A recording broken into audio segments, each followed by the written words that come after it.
வணக்கம், நாங்க Aishwarya. Indian polity chapter wise discussion through Laxmikanth text book 6th edition பார்த்துட்டு இருக்கோம். இன்னைக்கு சிட்டிசன்ஷிப் சம்மந்தமா ஒரு லெசன் டிஸ்கஸ் பண்ண போறோம். ஸோ இன்னைக்கு கண்டென்ட் என்ன அப்படின்றத பார்க்கலாம்.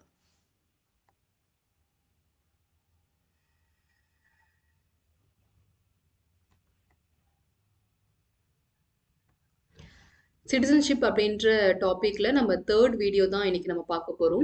ஆக்சுவலா இதை நம்ம வந்து ஸ்ப்ளிட் பண்ணி பார்த்துட்டு இருக்கோம். என்ன டாபிக் அப்படின்றத டிஸ்கஸ் பண்ணுவோம். இது நம்மளுடைய 84th லெசன் தான். பட் 84th லெசனுடைய செகண்ட் பார்ட் தான் இன்னைக்கு நம்ம டிஸ்கஸ் பண்ண போறோம். அக்வஸ்டேஷன் ஆஃப் சிட்டிசன்ஷிப் அப்படின்ற டாபிக் தான் டிஸ்கஸ் பண்ண போறோம். ஸோ இதில் வந்து டோட்டலாக 5 மெத்தட்ஸ் இருக்கு. நம்மளுடைய இந்திய குடியுரிமை வாங்குவதற்கான வழிமுறைகள் என்ன அப்படின்னு சொல்லிட்டு டிஸ்கஸ் பண்ணிட்டு இருந்தோம். இந்த 5 மெத்தட்ஸ்ல வந்து by birth, descent, registration, naturalization and incorporation of territory அப்படின்ற 5 மெத்தட்ஸ் இருக்கு. அதில் பர்த் அப்படின்றது நான் முன்னாடி வீடியோவில் டிஸ்கஸ் பண்ணிட்டேன். இந்த வீடியோவில் பர்டிகுலர் நம்ம டிசன்ட், அதாவது வம்சாவளி மூலியமா இந்தியாவுடைய குடியுரிமையை எப்படி வாங்குறது அந்த டாபிக் தான் டிஸ்கஸ் பண்ண போகிறோம். ஸோ அதை நம்ம கிளியராகவே பார்க்கலாம். ஸோ இந்த வீடியோ இப்போ தான் நீங்கள் ஃபர்ஸ்ட் பார்க்குறீங்கன்னா இதுக்கு முன்னாடி நம்ம டிஸ்கஸ் பண்ண பர்த் அப்படின்ற வீடியோவை பார்த்துட்டு அதுக்கப்புறமா அது பாருங்கள். ஸோ தட் கொஞ்சம் கிளியராக இருக்கும். அண்ட் இந்த வீடியோவில் நான் வந்து லைக் என்னென்ன டாபிக்ஸ்லாம் இதுக்கு முன்னாடி நம்ம டிஸ்கஸ் பண்ணியிருக்கோம் அப்படின்னு அந்த இன்ட்ரொடக்ஷனை போடலை. பிகாஸ் முன்னாடி தான் டிஸ்கஸ் பண்ணியிருக்கேன். அதனால இந்த இது வரைக்கும் நம்ம கம்ப்ளீட் பண்ண வீடியோஸ்லாம் என்னென்ன இருக்குது அப்படின்னு தெரிஞ்சுக்கணும்னா இதுக்கு முன்னாடி வீடியோவை பாருங்க. பிகாஸ் அதனுடைய கண்டினியூஷன் தான் இப்போ நம்ம பார்த்துட்டு இருக்கோம். ஸோ நம்ம இன்னைக்கு கண்டென்ட் ஸ்ட்ரெயிட்டாகவே ஸ்டார்ட் பண்ணிடலாம். ஸோ பை டிசன்ட் அப்படின்ற மெத்தட். ஸோ இப்படின்னா என்ன அர்த்தம்? இந்த வார்த்தைக்கு என்ன அர்த்தம்னா வம்சாவளியால் குடியுரிமை பெறுதல் எப்படி அப்படின்ற இதுதான் நம்ம பார்க்க போகிறோம். ஸோ வம்சம்னா நமக்கு தெரியும் இல்லையா, நம்மளுடைய அம்மா அப்பா தாத்தா பாட்டி, ஸோ அவங்க தான் வம்சம் அப்படின்றது. ஸோ இந்த டிசன்ட் மெத்தட் மூலயமா நம்ம எப்படி வாங்குறது அப்படின்றத பார்க்கலாம். So through parents and grandparents. Okay, இந்த மெத்தடில் நம்ம எப்படி வந்து இந்த குடியுரிமையை வாங்க முடியும். So a person born outside India, ஏதோ ஒரு காரணத்தினால இந்தியாவில இருந்து வெளியில பறக்கக்கூடிய சூழ்நிலை வந்துருச்சு. ஆனா அவங்களுடைய அம்மா அப்பா வந்து இந்தியாவை சேர்ந்தவங்க தான். அப்போ அந்த குழந்தைக்கு இந்திய குடியுரிமை கிடைக்காதான்னு கேட்டா பிறப்பின் அடிப்படையில கிடைக்காது. ஏன்னா அந்த குழந்தை இந்தியாவில பிறக்கல. ஆனா அவங்களுடைய அம்மா அப்பா இந்தியாவை சேர்ந்தவங்களா இருக்கிறதுனால வம்சாவளியின் மூலமா அந்த குழந்தைக்கு நம்ம சுலபமா வாங்கிடலாம். A person born outside India on or after January 26, 1950 but before December 10, 1992. நம்ம அங்கே பார்த்த டேட் வர இங்கே பார்த்த டேட் வர. ஸோ ஒவ்வொரு கேட்டகரிக்கும் டேட்ஸ் வந்து சேஞ்ச் ஆகும். அந்த டேட்ஸ் எல்லாத்தையுமே நோட் பண்ணிக்கோங்க. December 10, 1992 is a citizen of India by descent if his father was a citizen of India at the time of his birth. அந்த குழந்தையோடைய அப்பா மட்டும்தான். நம்ம பிறப்பின் அடிப்பில் பார்க்கும்போது அம்மா இல்லைன்னா அப்பா, ரெண்டு பேர்ல யாரோ ஒருத்தர் இருந்தா போதும் அப்படின்ற மாதிரி தான் நம்ம பார்த்தோம். பட் இங்க பர்டிகுலரா அவங்க வந்து அப்பா அப்படின்றத மென்ஷன் பண்ணியிருக்காங்க. ஸோ அந்த குழந்தையுடைய தகப்பனார் அப்படின்றவங்க இந்தியாவை சேர்ந்தவங்களா இருந்தாங்கன்னா, இந்தியாவோட குடியுரிமை பெற்ற நபரா இருந்தா மட்டும்தான் அந்த குழந்தைக்கு இந்தியாவில் பிறக்கலனாலும் கூட நம்ம வம்சாவளி மெத்தட் மூலயமா குடியுரிமையை வாங்க முடியும். ஸோ இந்த டேட் ரொம்ப important. December 10, 1992. A person born outside India on or after Jan 26, 1950 but before December 10, 1992 is a citizen of India by descent if his father was a citizen of India at the time of his birth. So இந்த point வந்து clear note பண்ணிக்கணும். தகப்பனார் பத்தி மட்டும் தான் பேசுறாங்க. அப்பா வந்து இந்தியாவுடைய குடியுரிமை பெற்ற நபராக இருக்கணும். அடுத்த கண்டிஷன் என்ன பார்க்கலாம். இந்த டேட்க்கு அப்புறமா a person born outside India on or after. So இந்த ஆன்னா என்ன அர்த்தம் அப்படின்னா, இதுக்கு முன்னாடி நம்ம ஒரு விஷயம் பார்த்தோம் இல்லையா. ஸோ இந்த இடத்துல வந்து என்ன அர்த்தம்னா Jan 26 இருந்து ஆரம்பிச்சு 1950 இருந்து ஸ்டார்ட் பண்ணி அந்த டேட்டும் நம்ம இன்க்ளூட் பண்ணணும். December 10 முன்னாடி அப்படின்னா என்ன அர்த்தம்னா December 9 வரைக்கும் தான். December 9, 1992 வரைக்கும் தான் இந்தியாவில இருந்து வெளியில பிறந்த குழந்தைக்கு அந்த ரூல் வந்து அப்ளை ஆகும். இதே அந்த குழந்தை December 10 பிறந்துருச்சு வெளிநாட்டுல அப்படின்னா அவங்களுக்கு நம்ம அடுத்து பார்க்கக்கூடிய கண்டிஷன் தான் சூட்டபிள் ஆகும். ஸோ அந்த விஷயம் வந்து ரொம்ப இம்பார்ட்டன்ட். ஏன்னா பிஃபோர் December 10 அப்படின்னு சொன்னதுனால அந்த December 10 நம்ம அதில் இன்க்ளூட் பண்ண முடியாது. ஸோ இந்த மாதிரி டேட் வச்சுலாம் நம்ம கேள்வி கேட்க சான்ஸ் கம்மி தான். பட் இருந்தாலும் நம்ம இந்த தெரிஞ்சு வச்சுப்போம். பிஃபோர் அப்படின்றனால அந்த டேட்டை நீங்கள் இன்க்ளூட் பண்ணாதீங்க. அதுக்கு முன்னாடி இருக்கிற டேட்டை மட்டும் எடுத்துப்போம். ஓகே, என்னது ஓகே.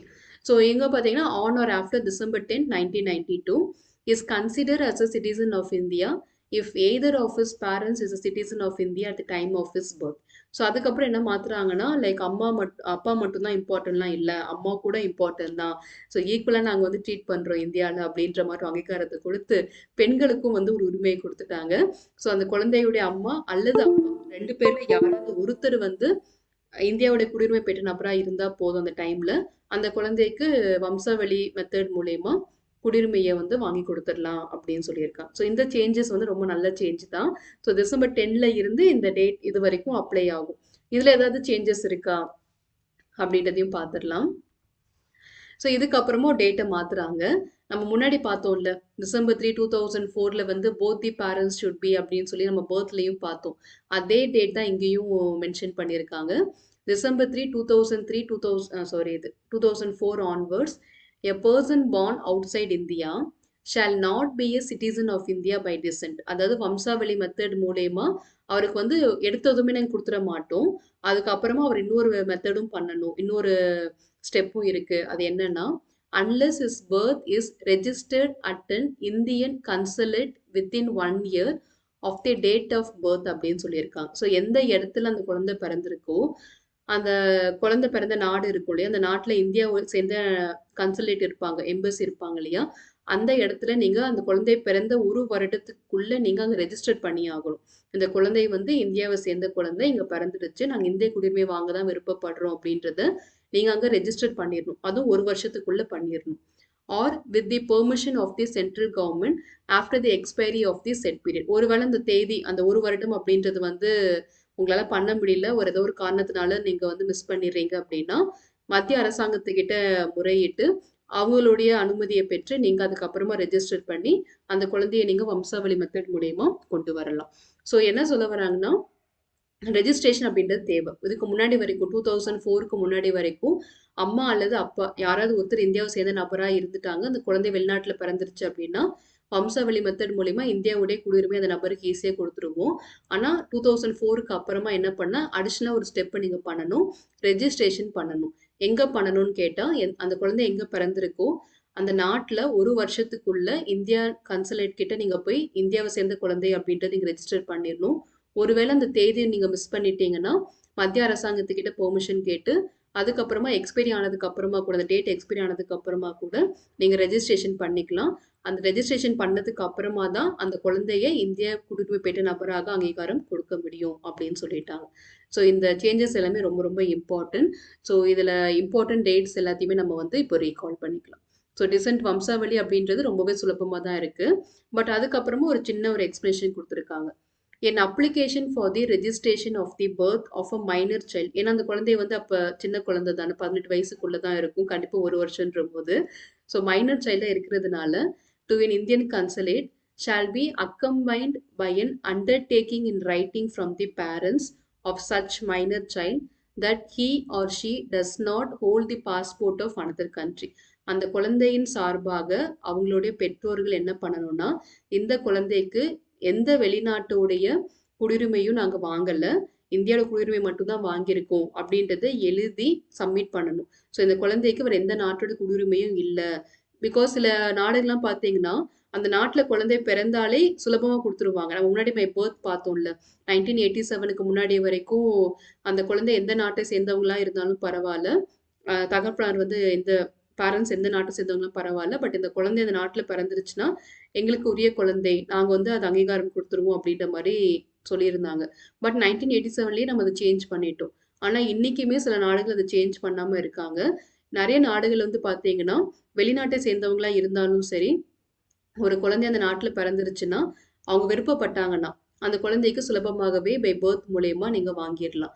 ஸோ அப்படி அவங்க சுலபமாக வாங்க முடியுன்ற போது அவங்க இந்தியாவோட குடியுரிமையும் வாங்க முடியாது. இந்தியா பொறுத்த வரைக்கும் நீ இந்தியாவோட பிரஜையாக இருக்குன்னா வேற எந்த நாட்டோட பிரஜையாகவும் இருக்கிறதுக்கு உனக்கு சான்ஸே இல்லை. ஒன்று இந்தியாவோட பிரஜையாக இரு, இல்லைன்னா நீ எந்த நாட்டோட பிரஜையாக இருக்கணும்னு விருப்பப்படுறியோ அந்த நாட்டோட பிரஜையாக இருந்துக்கோ அப்படின்னு சொல்லிடுவாங்க. ஸோ அப்படிங்க அவங்களுக்கு இயல்பாகவே அந்த குழந்தை கிடைக்குது அப்படின்ற சான்ஸ் இருக்கிறதுனால எழுத்தின் அடிப்படையில் அவங்க கொடுத்தே ஆகணும். அதாவது இந்த குழந்தை வேறு எந்த நாட்டோடைய பிரஜையாகவும் இல்லாமல் இருக்கு, இந்தியாவோட பிரஜையாக மட்டும்தான் நாங்கள் ரெஜிஸ்டர் பண்ணுறோம் அப்படின்னு சொல்லி அந்த குழந்தையின் சார்பாக பெற்றவர்கள் வந்து கொடுத்தா மட்டும்தான் அவங்க அதை ரெஜிஸ்டர் பண்ணுவாங்க. ஸோ இந்த ஒரு பாயிண்ட்டை வந்து ஆட் பண்ணியிருக்காங்க. ஸோ நம்ம எல்லா டீட்டெயில்ஸுமே பார்த்துட்டோம்.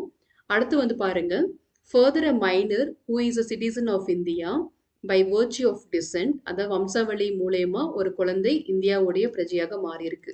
And is also a citizen of any other country.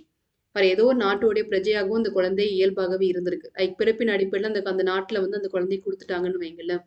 Shall cease to be a citizen of India if he does not renounce the citizenship or nationality of another country within 6 months of his attaining full age. அதாவது அந்த குழந்தை வந்து minor சைல்டா இருக்கு. ஓகேவா? So minor சைல்டா இருக்கும்போது அந்த குழந்தைக்கு எதுவுமே தெரியாது.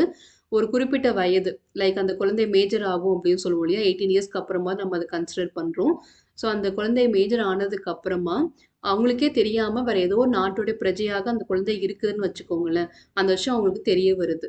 அப்படி இருக்கும்போது அந்த 18 இயர்ஸ் ஆனதுக்கு அப்புறமா 6 மாத காலத்துக்குள்ள இன்னொரு நாட்டுடைய பிரஜையா இருக்கிறத நீங்க வந்து கேன்சல் பண்ணிடணும். மோஸ்ட்லி இருக்கிறதுக்கு சான்ஸ் இல்ல.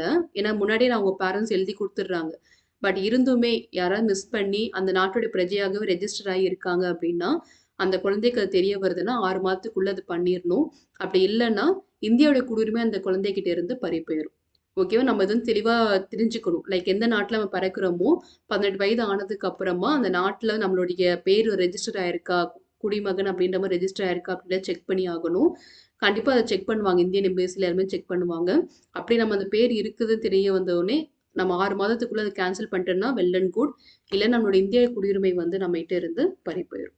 ஸோ லைக் கொஞ்சம் கன்ஃப்யூஸ்டா இருக்கிற மாரி தான் இருக்கும். பட் நம்ம பாயிண்ட்ஸ் ரொம்பவே கிளியரா பார்த்துரலாம். ஸோ இன்னைக்கு என்னென்ன டிஸ்கஸ் பண்ணோம் அப்படின்ற விஷயங்கள். ஸோ நம்ம வந்து இன்னைக்கு டிஸ்கஸ் பண்ணது வந்து வம்சாவளி மெத்தட் மூலயமா எப்படி வந்து குடியுரிமையை ஒரு நபர் வாங்கிக்க முடியும் அப்படின்றத பார்த்தோம். ஸோ இதில் டேட் வந்து 2 டேட் தான் டிஸ்கஸ் பண்ணியிருந்தாங்க. அந்த 2 டேட் என்னன்றது பார்ப்போம். ஸோ ஃபர்ஸ்ட் பாயிண்ட் வந்து கமன்ஸ்மெண்ட் டேட் ஜான் 26, 1950ல இருந்து டிசம்பர் 10, 1992 இந்த டேட் வரைக்கும் அந்த குழந்தை வெளிநாட்டில் பிறக்குது. ஓகேவா? அவங்களுடைய பெற்றவர்கள்ல அப்பா மட்டும்தான் கன்சிடர் பண்ணுவாங்க இல்லையா? ஸோ ஃபாதர் வந்து child born outside India,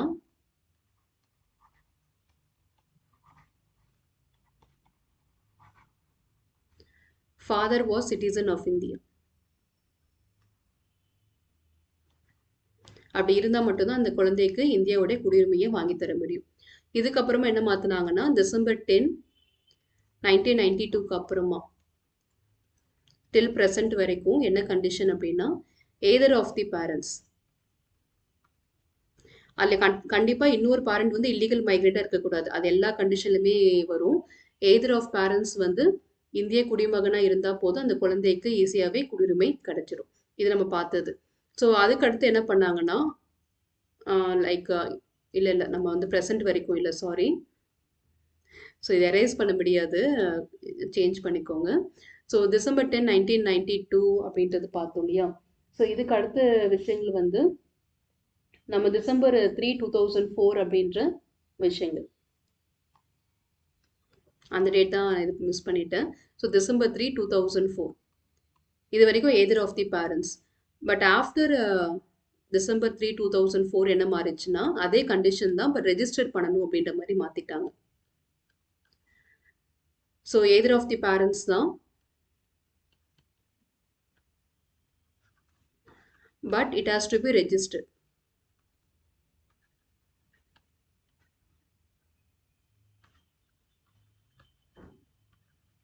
அதாவது birth has to be registered. அப்படி பண்ணால் மட்டும்தான் அந்த குழந்தைக்கு இந்திய குடியுரிமை அப்படின்றது கொடுக்க முடியும்னு சொல்லிட்டாங்க. ஸோ இதுக்கு நம்ம பார்த்த விஷயங்கள் என்னன்னா அந்த குழந்தை வந்து வேற லெட்டர் மூலியமா, ஓகே, கண்டிஷன்ஸ் என்ன அப்படின்னா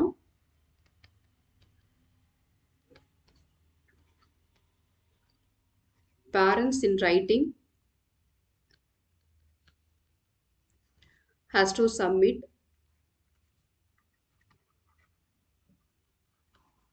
on behalf of child. Okay, வெளி எந்த நாட்டோடைய குடிமகனாகவும் என் குழந்தை இல்லை அப்படின்றத அவங்க ரைட்டிங் மூலியமா கொடுக்கணும். ஆர் இதை அவங்க மிஸ் பண்ணிட்டாங்க அப்படின்னா அந்த குழந்தை மேஜர் ஆனதுக்கு அப்புறமா, சைல்டு வந்து மேஜர் ஆனதுக்கு அப்புறமா வித்தின் 6 monthsக்குள்ள அந்த இன்னொரு நாட்டோடைய குடிமகன் அப்படின்ற ஒரு விஷயத்த அவர் ரெனவுன்ஸ் பண்ணி ஆகணும். renounce other country citizenship. அவர் அது பண்ண தவறிட்டார்னா இந்தியாவுடைய குடியுரிமை அவர்கிட்ட இருந்து பறி போயிடும். ஓகே, இதுதான் கண்டிஷன். ஸோ நமக்கு அந்த டேட் ரொம்ப இம்பார்ட்டன்ட். ஜான் 20 1950 December 10 1992, அதுக்கப்புறமா 2004 2004க்கு அப்புறமா. ஸோ ஃபர்ஸ்ட் வந்து அப்பா வந்து குடிமகனா இருந்தாதான் அந்த குழந்தைக்கு இந்தியாவிலேருந்து வெளியில பறந்திருந்தாலும் அந்த குழந்தைக்கு வம்சாவளி மெத்தட் மூலியமா கிடைக்கும். 2004க்கு வரைக்கும் வந்து பார்த்தீங்கன்னா 2 பேர்ல யாராவது ஒருத்தர் இருந்தால் போதும்னு சொல்லிட்டாங்க. 2004க்கு அப்புறம் என்ன பண்ணாங்கன்னா அதே கண்டிஷன் தான். ஆனா அந்த குழந்தையோட பிறப்பை வந்து நீங்க ரெஜிஸ்டர் பண்ணி ஆகணும் அப்படின்னு சொல்லிட்டாங்க. அண்ணன் கண்டிஷன்ஸ் என்ன அப்படின்னு பார்ப்போம். பேரண்ட்ஸ் வந்து அவங்களுடைய கைப்பட எழுதி இந்த குழந்தைக்கு வேற எந்த நாட்டோடைய குடிமகனும் நாங்கள் வந்து வாங்கல அப்படின்றது கைப்பட எழுதி கொடுக்கணும். அண்ட் இன்னொரு விஷயம், இதெல்லாம் போகவும் அந்த குழந்தை வேற ஏதோ நாட்டோடைய பிரஜையாக ரெஜிஸ்டர் ஆயிடுச்சுன்னு வச்சுக்கோங்களேன். அந்த குழந்தை மேஜர் ஆனதுக்கு அப்புறமா 6 மாதத்துக்குள்ள அதை அவர் ரெனவுன்ஸ் பண்ணி ஆகணும். அப்படி பண்ண தவறிட்டாருன்னா இந்தியாவோட குடிமகன் அப்படின்னு அந்தஸ்து அவர்கிட்ட இருந்து பறி போயிடும். ஸோ இந்த கண்டிஷன்ஸ் மட்டும் பார்த்துக்கோங்க. பை டிசென்ட் அப்படின்ற மெத்தட் மூலிமா இந்தியாவோட குடியுரிமை வாங்குறது எப்படின்றத பார்த்துட்டோம். ஸோ அடுத்து நம்ம பார்க்க போகிறது பை ரெஜிஸ்ட்ரேஷன் அப்படின்ற மெத்தட் தான் பார்க்க போகிறோம். ஸோ நம்ம அதை அடுத்த வீடியோவில் பார்த்துக்கலாம். இந்த வீடியோ சம்மந்தமாக சந்தேகம் இருந்துச்சுன்னா கமெண்ட்டில் தெரிவிங்க, நிச்சயமாக நான் கிளாரிஃபை பண்ணுறேன். உங்களுடைய லட்சியங்கள் வெற்றியடைய வாழ்த்துக்கள். படிப்போம், பகிர்வோம், வெற்றியடைவோம். Let's crack it. நன்றி.